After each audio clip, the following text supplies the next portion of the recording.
Hello my dear students. तो पिछले video में ना आपने समझे थे रिवैल्यूएशन अकाउंट और एक्यूमुलेटेड रिजर्व एंड सरप्लस को अपने कैसे डील करते हैं वो समझे थे। दो इंपॉर्टेंट रिजर्व्स है अपने पास जिसको अपने थोड़ा सा इज्जत दे।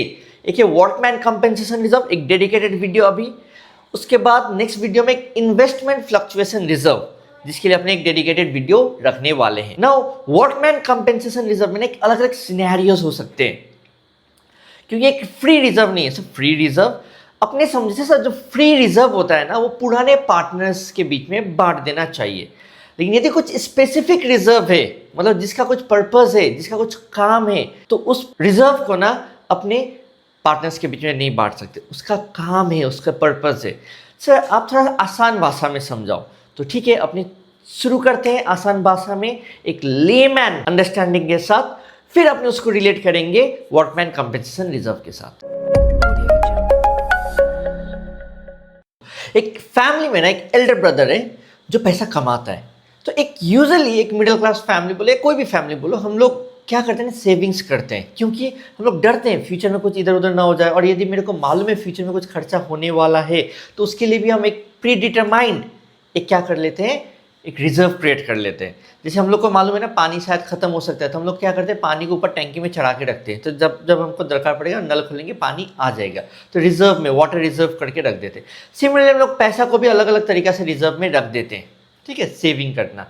मान लो एक Elder brother of the family ने क्या कर रखा है, 3 गुल्लक, हम लोग का most traditional form of saving, keeping it in a reserve. ठीक है, Elder brother of the family ने क्या कर दिया, फॉर बिल्डिंग रिपेयर्स के लिए एक गुल्लक बना के रखा हुआ है। फिर एक और गुल्लक बना करके फॉर सिस्टर्स वेडिंग, अपना बहन का शादी जब किया जाएगा तो उसमें से वो गुल्लक में से पैसा निकाल के वो शादी कराएगा। फिर एक जनरल पर्पस के लिए, कभी भी कुछ भी हो सकता है। जैसे मैंने भी मालूम है, मैंने बचपन में ना एक वीडियो गेम खरीदने के लिए एक गुल्लक में पैसा सेविंग करना स्टार्ट किया था रिजर्व में। तो बाद में जाके उस पैसा को मैंने कभी किसी चीज़ के लिए यूटिलाइज नहीं किया। जब गुल्लक भर गया उस गुल्लक को फोड़ा मैंने, फिर मैंने एक वीडियो गेम खरीदा था। ठीक है, तो वैसे तरीक़ा से यहाँ पर क्या देखा जा रहा है, अपने अलग अलग गुल्लक यहाँ पर बना के रखा है, अलग अलग रिजर्वियर बना के रखा हुआ है। इसमें से ये जो रिजर्व है ना, ये स्पेसिफिक रिजर्व हो गया, इसका काम है, इसका पैसा को मैं कुछ अलग तरीक़े से यूटिलाइज नहीं कर सकता हूँ। ये स्पेसिफिक रिजर्व हुआ। ये सिस्टर का वेडिंग के लिए पैसा जो इकट्ठा किया हुआ है ना, उसको मैं इधर उधर यूटिलाइज नहीं कर सकता। ये भी मेरा क्या हुआ, स्पेसिफिक रिजर्व हुआ। लेकिन ये जो मेरा जनरल पर्पस, कुछ भी इधर उधर तरीका से यूटिलाइज किया जा सकता है, वो मेरा क्या हो गया, जनरल रिजर्व हुआ। ठीक है, अब इस जनरल रिजर्व को तो मैं जैसे मन किया वैसे यूटिलाइज कर सकता हूँ। लेकिन ये जो 2 रिजर्व जो मैंने बना के रखा हुआ है उसको मैं एक स्पेसिफिक तरीका से ही यूटिलाइज कर पाऊंगा, अलग तरीका से यूटिलाइज नहीं कर पाऊंगा। तो मान लो मैंने बिल्डिंग रिपेयर्स के लिए यहाँ पर ₹10 लाख इकट्ठा हो चुका है गुल्लक में अप्रॉक्स। यहाँ पर मेरा 20 लाख रुपये इकट्ठा हो चुका है और जनरल पर्पस में मेरा कितना है, 5 लाख रुपीज़। अब होता क्या है ना कि मान लो मैंने जब सिस्टर का वेडिंग करवाने गया, ओके, उस समय 20 लाख के बदले मेरा टोटल खर्चा कितना आया, मान लो सिर्फ 15 लाख रुपीज़ ही हुआ। तो 15 लाख रुपीज़ का तो खर्चा हो गया। जो बचा हुआ जो 5 लाख रुपया है उसका तब काम नहीं है क्योंकि बहन का शादी भी खत्म। अब ये 5 लाख रुपया बच गया है। इसको मैं क्या बोलता हूँ, फ्री रिजर्व। समझ में, ये क्या हो जाता है मेरा फ्री रिजर्व। एक और तरीका से देखो, यदि ये मैं सिस्टर का वेडिंग के लिए मैंने पैसा इकट्ठा किया हुआ है और सिस्टर यदि लव मैरिज कर ले, भाग जाए, और यदि वो कोर्ट मैरिज कर ले तो इतना पैसा का दरकार ही नहीं पड़ा। अब मैं थोड़ी ना उसका शादी में खर्चा करने वाला हूँ। तो ये जो पैसा है 20 लाख रुपया, मैं 1 फुटी कौड़ी उसके ऊपर खर्चा नहीं करूँगा क्योंकि वो भाग के शादी कर ली। ठीक है, तो उस केस में क्या हो जाएगा, ये 20 लाख रुपया मेरा फ्री रिजर्व हो जाएगा। अब इस पैसा को मैं जैसे मन करे वैसे यूटिलाइज कर सकता हूँ कि बहन तो चली गई, भाग गई, कर सकता है इसको मैं, ये मेरा बन जाएगा फ्री रिजर्व बन जाएगा। तो फ्री रिजर्व का कंसेप्ट क्या होता है, तो सिमिलर कंसेप्ट जो है जो हम लोग फैमिली में जैसे यूज करते हैं वही सेम कंसेप्ट हम लोग कहाँ पर यूज करेंगे, वर्कमैन कंपेंसेशन रिजर्व को समझने के लिए भी। ठीक है, सो let us understand that. So similarly एक फैक्ट्री में, ठीक है, एक बहुत अलग अलग आदमी वर्कर्स लोग काम करते हैं। तो इन वर्कर्स को मैं वेजेस बोनस जो देना है वो देता तो हूँ, लेकिन उसके साथ साथ ये लोगों को कुछ हो जाए, फैक्ट्री में काम करते करते हाथ यदि कट जाए, कुछ बीमार हो जाए, कुछ एक्सीडेंट हो जाए, भगवान ना करे यदि कोई मर जाए, तो उसका फैमिली के प्रति भी एक एम्प्लॉयर का दायित्व बनता है, एक रिस्पॉन्सिबिलिटी बनता है। ठीक है, तो वर्कर्स को कंपेंसेट करने के लिए उस टाइप के सिनेरियो में एक क्या करता है, एम्प्लॉयर जो है, फर्म जो है, वो क्या करता है, एक तो रिजर्व क्रिएट करता है जिसको अपने बोलते हैं वर्कमैन कंपेंसेशन रिजर्व। अब इस वर्कमैन कंपेंसेशन रिजर्व का काम क्या है कि यदि कभी वर्कर्स को कुछ हो जाए, कुछ पैसा देना पड़े, तो मैं इससे दे दूंगा। तो मान लो मैंने यहाँ पर 20 लाख रुपया इकट्ठा करके रखा हुआ है। अब on the date of reconstitution मेरे को क्या मालूम चल रहा है कि यदि एक वर्कर था जिसको कुछ हो गया, इसको हो जाने के कारण ये आया मेरे पास क्लेम मांगने के लिए, ये आया मेरे को क्लेम मांगने के लिए, देखो ना मेरा पाँव टूट गया, देखो ना मेरा कुछ इधर उधर हो गया, तो मेरे को दो, मेरे को कितना दो बोल रहा है, ये मेरे को 15 लाख रुपीस दो। तो मेरे को क्या झटका लगेगा? नहीं लगेगा, इसीलिए तो रिजर्व क्रिएट करते हैं अपने, ठीक है। तो मेरे को झटका नहीं लगेगा क्योंकि मैंने 20 लाख तो मेंटली में प्रिपेयर्ड था।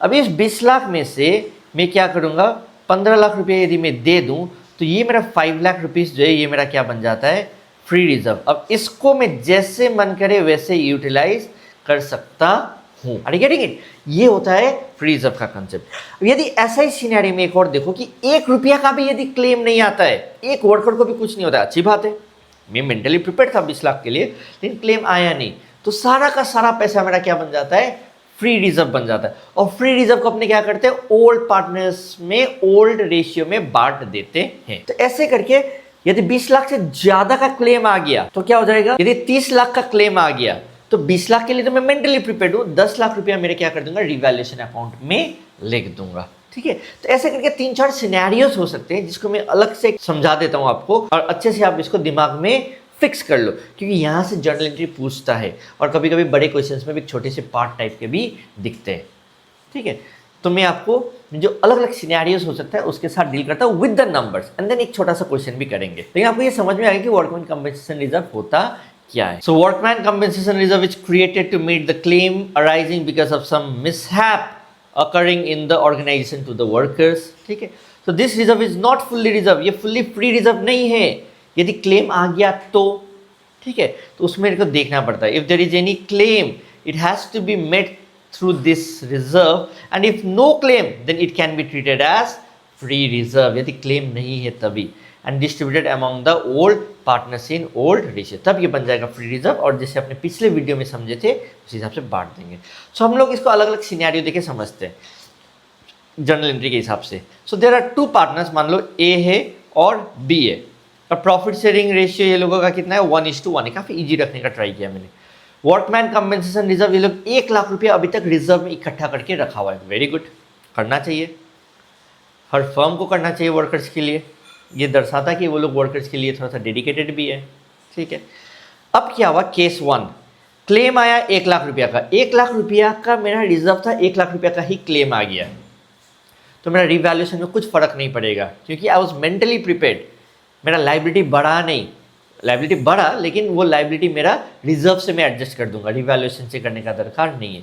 तो इस रिजर्व को हटाओ, workman compensation reserve account debit to workman's claim, liability मेरा बढ़ गया। नेक्स्ट, यदि क्लेम आपका आया नील, 1 रुपया का भी क्लेम नहीं आया, तो सारा का सारा पैसा बन जाता है आपका फ्री रिजर्व। तो workman compensation reserve account debit to S capital to बीस कैपिटल, 1:1 था, तो 50-50 हज़ार रुपये लोग बांट लिया। नेक्स्ट, मान लो यदि क्लेम आया सिर्फ 60,000 रुपया का, तो 60,000 रुपया तो मैं दे दूंगा, workman compensation reserve to workman compensation claim में चला गया, ठीक है। रिजर्व से क्लेम में, लाइबिलिटी में रिजर्व का जो पैसा था वो क्लेम में चला गया, ठीक है। अब क्या हुआ, जो 40,000 का जो पैसा है वो ए और बी बांट लेगा अपना ओल्ड रेशियो में, that is 1:1, 20,000।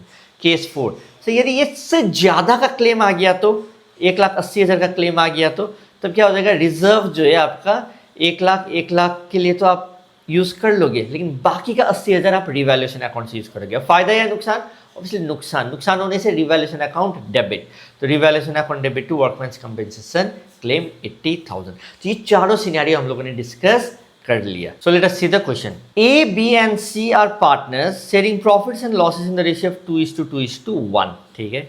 They admitted D for 1/4 share with effect from 1 April 2024, ठीक है। An extract of the balance sheet is as follows, तो उसमें एक वर्कमैन कंपेंसेशन रिजर्व का बैलेंस देते हैं, वो अपने को मालूम था लाइबिलिटी साइड में होता है। Now so the accounting treatment under the following alternative cases. पहला क्या बता रहा है, if there is no other information, no other information मतलब 1 रुपया का भी क्लेम नहीं आया, क्लेम आता तो बता देता। तो क्लेम नहीं आया मतलब ये क्या, पूरा 80,000 क्या बन जाएगा मेरा, फ्री रिजर्व बन जाएगा। और ये फ्री रिजर्व किसके बीच में बटेगा, ओल्ड पार्टनर्स के बीच में ओल्ड रेशियो में बटेगा। Workman compensation reserve account debit to S capital, to बीस capital and to C's capital. Reserve हो गया 80,000, ये हो गया खत्म। और ओल्ड रेशियो कितना है सर, 2:1। सो ये हो जाएगा आपका 16,000, ये हो जाएगा 32,000, ये हो जाएगा 32,000। खत्म केस 1। ऐसा एग्जाम में आता है क्वेश्चन, ठीक है। अब केस 2 देखते हैं। केस 2 में लिखा है if a claim for workman compensation is estimated at 50,000 का, तो 50,000 तो रिजर्व से मैं डाल दूंगा। अब बाकी का 30,000 मेरा क्या हो जाता है, फ्री रिजर्व हो जाता है, जो मैं पार्टनर्स के बीच में बांटूंगा। ऐसा एग्जाम में आया हुआ है क्वेश्चन, इसको मत समझ लेना कि ये नहीं आता है। तो रिजर्व से क्लेम में चला गया 50,000 रुपया, ठीक है। और बचा हुआ 30,000 मेरा क्या हो जाएगा, फ्री रिजर्व, जिसको मैं बांट दूंगा। किसके बीच में सर, टू ए बी और सी के बीच में। ये 30,000 जो बचा हुआ जो पार्ट को बांटा जाएगा 2:1 में, और 6,000, ठीक है। तो ये भी मेरा केस 2 भी डन। तो case 3, if a claim for workman compensation is estimated 80,000 का रिजर्व, 80,000 का क्लेम, ना फायदा ना नुकसान।